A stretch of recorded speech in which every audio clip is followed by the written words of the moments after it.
এইমাত্র সৌদি আরব থেকে পাওয়া খুশির ঈদ নিয়ে বিরাট খবর। শুরুতেই সবাইকে জানাই অগ্রিম ঈদ মুবারকের শুভেচ্ছা।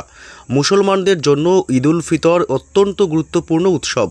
পবিত্র রমজান মাসের শেষ দিনে চাঁদ দেখা সাপেক্ষে ঈদ উদযাপন করা হয়। তবে 2026 সালের খুশির ঈদ কবে হবে? 20 নাকি 21শে মার্চ, অর্থাৎ শুক্রবার নাকি শনিবার? কবে আকাশে দেখা মিলবে চাঁদের?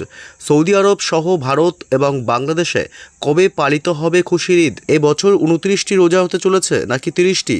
এই প্রশ্ন অনেকেরই মনে ঘুরপাক খাচ্ছে। তবে কিছুক্ষণ আগেই এই প্রশ্নের উত্তর দিল সৌদি আরব। সবই বিস্তারিত জানিয়ে দেব এই ছোট্ট ভিডিওতে। বিস্তারিত জানতে ভিডিওটি অবশ্যই শেষ পর্যন্ত দেখবেন। ভিডিওটি ভালো লাগলে একটি লাইক করবেন, চ্যানেলটি সাবস্ক্রাইব করে পাশে আসা ঘন্টাটিও বাজিয়ে দেবেন পরবর্তী খবরগুলি সবার আগে দেখার জন্য। আকাশে নতুন চাঁদ দেখা দিলেই শাওয়াল মাসের সূচনা হয়ে যায়। ইসলামিক ক্যালেন্ডার অনুযায়ী কোন মাস 29 বা 30 দিনে হবে তার পুরোটাই ঠিক হয় চাঁদের দৃশ্যমানতার ওপরে। তবে অনেকেরই মনে একটা দ্বন্দ্ব রয়েছে, ভারত এবং বাংলাদেশে ঈদ উৎসব কবে, শুক্রবার নাকি শনিবার?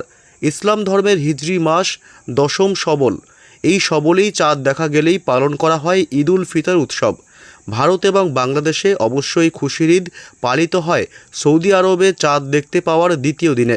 ইসলাম ধর্মের তীর্থক্ষেত্র মক্কা সৌদি আরবে, তাই চাঁদ দেখা গেল কি না এবং বিশ্বের কোন দেশে কবে ঈদ পালন করা হবে সেই ব্যাপারে সিদ্ধান্ত নেয় সৌদি আরবের কমিটি। পবিত্র রমজান মাস শেষে ইসলাম ধর্মাবলম্বীদের অন্যতম প্রধান উৎসব ঈদ উল ফিতর উদযাপনের প্রস্তুতি ইতিমধ্যেই শুরু হয়েছে। ইসলামী ক্যালেন্ডার অনুযায়ী রমজানের 30 দিনের কঠোর সিয়াম সাধনার পর শাওয়াল মাসের প্রথম দিনে বিশ্বজুড়ে পালিত হয় এই আনন্দ উৎসব। চলতি বছর 19শে ফেব্রুয়ারি থেকে রমজান মাস শুরু হয়েছে। সাধারণত চাঁদের অবস্থানের ওপর ভিত্তি করে রমজান মাস 29 বা 30 দিনের হয়ে থাকে। সেই গণনা অনুযায়ী যদি 19শে মার্চ সন্ধ্যায় শাওয়াল মাসের চাঁদ দেখা যায়, তবে 20 মার্চ ঈদ পালিত হবে। তবে 19 তারিখ চাঁদ দেখা না গেলে উৎসবের তারিখ একদিন পিছিয়ে 21শে মার্চ হওয়ার সম্ভাবনা রয়েছে।